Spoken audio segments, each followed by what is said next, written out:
It is a rainy and dreary day, and it is amazing to me that wild turkey populations thrive in areas such as the Bighorn Mountains of Wyoming, where nights are never warm and snowfall may persist until June.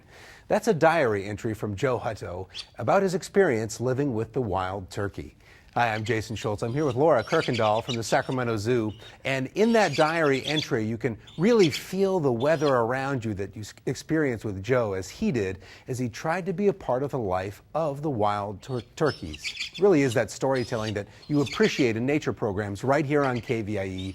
And it's your support that keeps that story going. Now, we're going to be spending some time with these wonderful ducks that you see right here. Trust me, they're a handful, aren't they? They are. But first, here's Jim Finnerty with some information on how you can support nature for another year on KVIE. You're sharp. Hi, Jim. Thank you.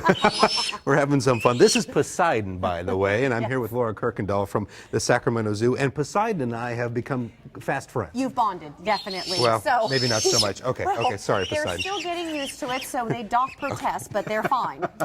So yes, indeed. So these are these Fulvous whistling ducks, also known as tree ducks. Now, explain to me what you're doing with these in connection with the show that we're watching tonight, because we obviously can't have wild turkeys in the studio, yes, in case you're wondering people. at home. No. They're not quite as easily handled as these ducks, and those right? are big birds. And so these guys are an example of a little smaller bird that's easier to work with. The reason why we're getting these animals used to people is these are some of our education animals. They are going to be traveling to preschoolers. They're going to be traveling all over, so we want them to be used to people and imprinted on them and realize people are just fine. And when we talk about imprinting, that's really what this whole show is about. You bet. And so you start with them when they're young. As we saw in the film there, that man sat there and he watched with those from the eggs and made sure he was right there, because you have to have that constant vigilance. So when they hatch out, they think you're the person they're going to follow, and those are the person's going to meet all their needs. And we go to the park. We see ducks at the park. You bet. You're not going to do this with an adult duck. No, because the adult ducks have already figured out they're a duck, and they might come to you for food and realize that you have something that they may need, but they're not thinking that you're part of their flock.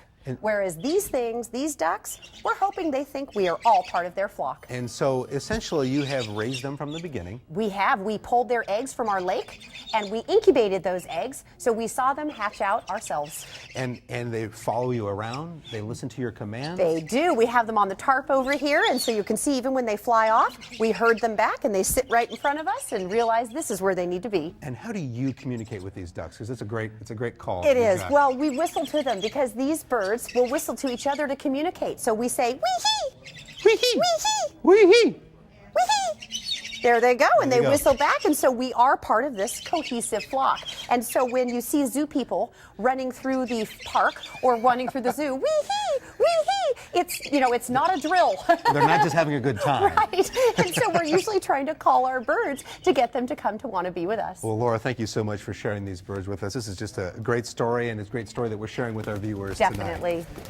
Well, we'll be talking more with that. Don't worry, they're fine. It's okay. They're they know how to fly. They're learning. And we're going to be talking more with our friends from the Sacramento Zoo. But now it is your opportunity to call the number on your screen and make a generous donation. That's 1-800-270-6601. Thank you. Call right now, won't you? Very cute indeed, Jim. Thank you so much. Now we've got two left. The other two are safely over there on the tarp. That's right. They have landed over there to the right. They saw the water dish. They did, and they said, we want to go over there. Now, they're not completely named yet, right? But they're not. This one right here, we're thinking this one is going to be Artemis, and this one we're not sold on. So over there we have Poseidon and perhaps maybe a Minerva. We're not quite sure, and there goes that one. And there he goes. Well, so, if you have name suggestions when you call in, that's right. We'll take them. Right, we will take them. And what will you use these for at the zoo? Well, these guys are going to be used for our shows as well as for our Zoomobile program. So we travel anywhere an hour from the zoo doing educational programming with live animals. And so these guys will be part of that program.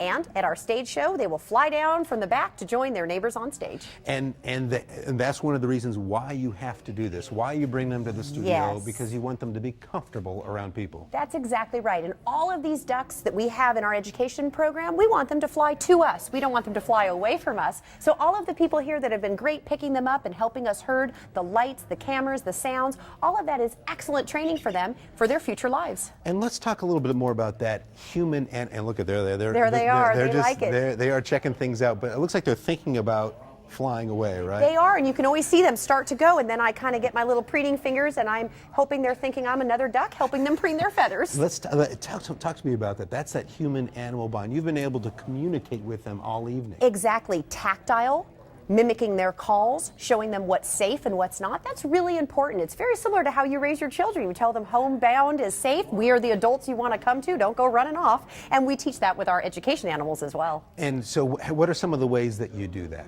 Well, for example, when they're down on the tarp, if they start to walk off of the tarp or an area where we don't want them to go to, we kind of herd them back. When they land where we want, we stop herding. And they realize, oh, that's a safe place.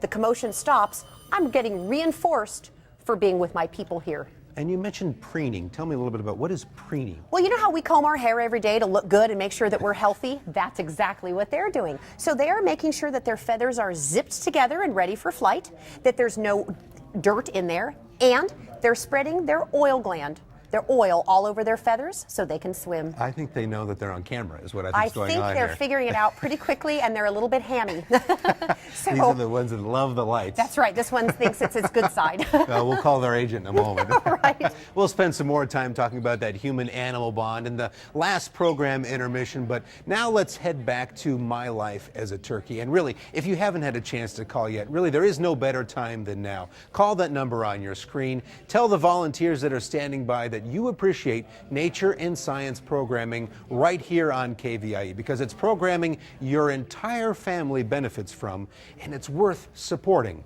So thank you for calling right now. So let's enjoy that final segment of Nature, My Life as a Turkey. Give us a call, 1-800-270-6601. Thanks, Laura.